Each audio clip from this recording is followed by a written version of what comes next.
Séance extraordinaire du Conseil municipal du lundi 13 décembre 2021, tenue à la salle du Conseil à 19h30 et à laquelle sont présents M. Éloi Champigny, conseiller poste numéro 1, M. Jean-François Martin, conseiller poste numéro 2, M. Éric Liberté, conseiller poste numéro 3, M. Daniel Leduc, conseiller poste numéro 4, M. Jérémy Lebel, conseiller poste numéro 5, Mme Diane Daniel, conseillère poste numéro 6, formant quorum à l'ouverture de la séance sous la présidence de l'Assemblée du maire, M. Guidon.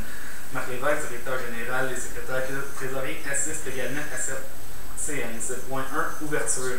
On a un proposeur. Éric. Point 2, lecture de l'ordre du jour.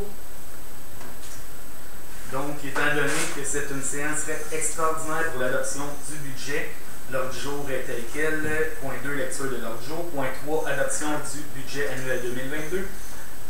Point 4, adoption du programme triennal d'immobilisation 2022-23-24. Période de questions portant uniquement sur les points à l'ordre du jour.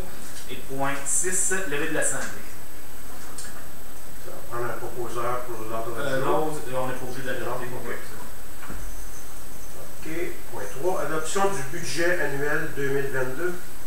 Donc, en vertu de l'article 954 du Code municipal du Québec, la municipalité doit préparer et adopter le budget de la municipalité en y prévoyant des revenus au moins égaux aux dépenses qui y figurent. L'avis public annonçant la présente assemblée a été donné. Voici le sommaire du budget. Revenus sur la valeur foncière et services 1 566 088. Paiement tenant lieu de taxes 3 600. Les transferts 1 208 755. Les services rendus 30 880. Imposition de droits 123 500. Amendes et pénalités 4 500. Intérêts 10 500. Autres revenus 7 251. Donc le total des revenus est à 2 955 074. Maintenant pour les dépenses. Administration générale 390 189, sécurité publique 486 215, transport 525 920, hygiène du milieu 281 993, aménagement, urbanisme, développement 46 952, loisirs et culture 194 709, frais de financement 2250, le total des dépenses 1 928 228.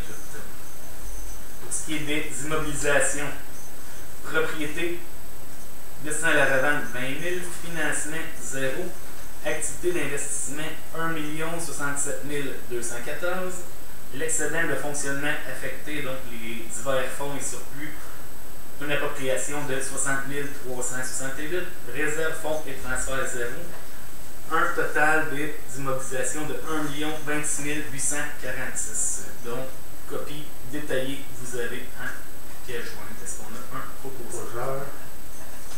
Éloi. Point 4, adoption du programme triennal d'immobilisation 2022, 2023, 2024. Donc, même chose, le Code municipal prévoit qu'au plus tard, le 31 décembre de chaque année, la municipalité doit adopter le programme triennal des immobilisations pour les 3 exercices financiers subséquents. Vous avez le programme triennal joint à vos documents. Ça, on va prendre un proposeur. Jérémy. Donc, également, conformément à la loi municipale,